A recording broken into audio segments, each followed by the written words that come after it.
तुम्हें ये मनुष्य का जो देह मिला ये केवल कृपा से मिला है। विशेष कृपा ये हो गई कि मनुष्य देह में तुम्हें सत्संग मिल गया। नहीं, कितने लोग हैं इस समय, कितने लोग सत्संग सुन रहे हैं? विचार करके देखो। 135-40 करोड़ जनसंख्या हमारे भारत की ही है। कितने लोग हैं? 1500 लोग होंगे, 2000 होंगे। कितने लोग सुन रहे हैं? कितना अहोभाग्य है। इस समय हम भगवत चर्चा सुन रहे हैं यमुना जी के पावन पुलिन पे बैठकर। यही यमुना प्रवाहित होती थी। ये पुलिन है जहां पर बैठे हो, यमुना जी की धारा यही बहती थी परिक्रमा मार्ग में। कालीदय में देखो सीढ़ियां बनी हुई, यहीं से यमुना जी, ये कालीदय जो कुंड है ये यमुना जी का ही किनारा है। जहां आप बैठे यमुना की धारा में, अब यमुना जी थोड़ा साइड में हो गई। हमें वृंदावन में प्रिया प्रीतम की महान कृपा भरे सत्संग सुनने को मिल रहा है। ये विशेष कृपा। इस पर भी विशेष कृपा कि हमारी बुद्धि भजन करने के लिए सब कुछ त्यागने के लिए तैयार है। विशिष्ट कृपा, हमारी बुद्धि अब कह रही कि छोड़ो सब कुछ, भजन में लगो, भजन में लगो। इस सुअवसर को हाथ से मत जाने देना, नहीं तो कृपा का अपमान करने वाला केवल पछताता ही पछताता है। ये अहेतुकी कृपा हो गई है। तुम बड़े भाग्यवान हो। अगर तुम्हारा मन श्री प्रिया प्रीतम के भजन में लग रहा है तो तुमसे बड़ा कोई राजा नहीं है। दुखी मत हो।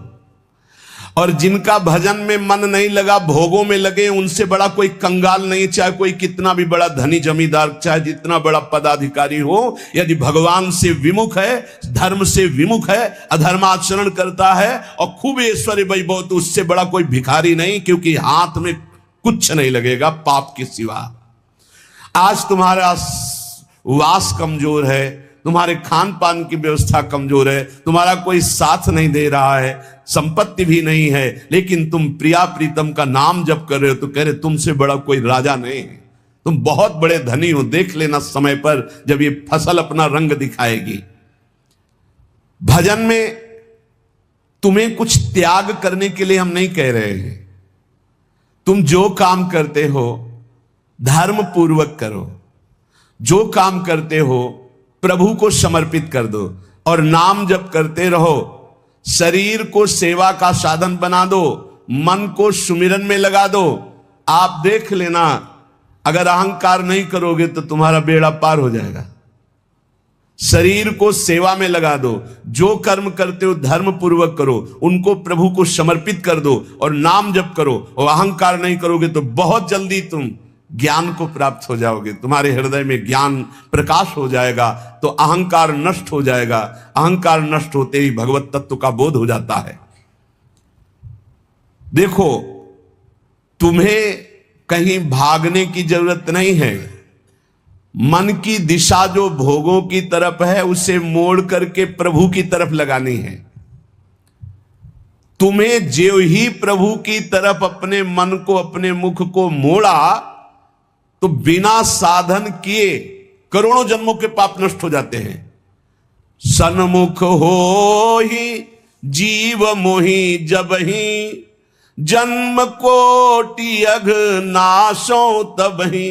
जे ही जीव भगवान के सन्मुख हुआ, मन को मोड़कर प्रभु की तरफ किया, राधा राधा, करोड़ों जन्मों के पाप नष्ट होने लगते हैं।